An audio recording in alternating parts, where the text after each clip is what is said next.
Bonjour et bienvenue dans cette vidéo où je vais te parler des 5 blessures de l'âme et surtout les fleurs de bac qu'il faut utiliser pour les traiter. Alors j'ai fait une conférence de 5h30 chez mon ami Cédric Parent, donc le Canadien, qui est, on va dire, l'animateur d'une magnifique aventure qui s'appelle l'aventure croître.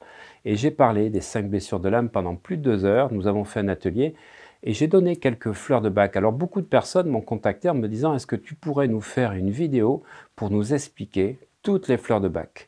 Alors je ne vais pas vous parler des fleurs de bac dans cette capsule, ça sera dans une autre que je le ferai, mais je vais vous indiquer les fleurs de bac qu'il faut utiliser pour pouvoir soigner les 5 blessures traditionnelles. Première blessure, la blessure d'abandon. Eh bien, nous allons utiliser 4 fleurs de bac. On va couper ainsi le schéma familial, l'influence extérieure, et puis pouvoir provoquer un changement, donc en travaillant sur le Holi, HO2LY, qui est la fleur de bac pour l'abandon, la Clématis, qui est la fleur de bac qui va permettre d'avoir de l'ancrage, Willow, qui permet de travailler sur l'état de victimisation, et le Wild Rose pour la passivité. La blessure de trahison, nous allons utiliser 5 fleurs de bac. Le crabe apple. Crabe apple ou pommier sauvage, c'est pour nettoyer la colère. Le wild chestnut, c'est le mental, pour purifier le mental. Cherry plum, pour travailler sur la perte de contrôle ou la peur de perdre le contrôle.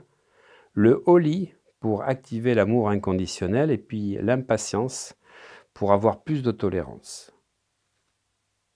La blessure de rejet, nous allons travailler avec le pin pour travailler sur la culpabilité, parce que si je suis rejeté, c'est que je ne suis pas assez bien.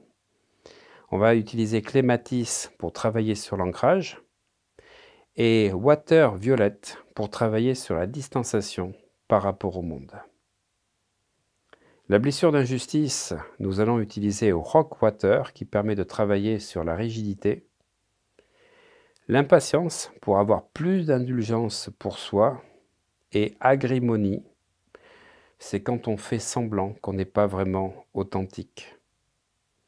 Ensuite, sur la blessure d'humiliation, dernière blessure, nous allons utiliser toujours le pin pour travailler sur la culpabilité parce que je ne fais pas ce qu'il faut, je ne suis pas à la bonne place. Et nous allons utiliser crabe apple pour nettoyer les sentiments de souillure après une humiliation, et rockwater pour être dans le plaisir dans la relation et pas dans la souffrance. Bonne pratique et merci d'écrire tous vos commentaires.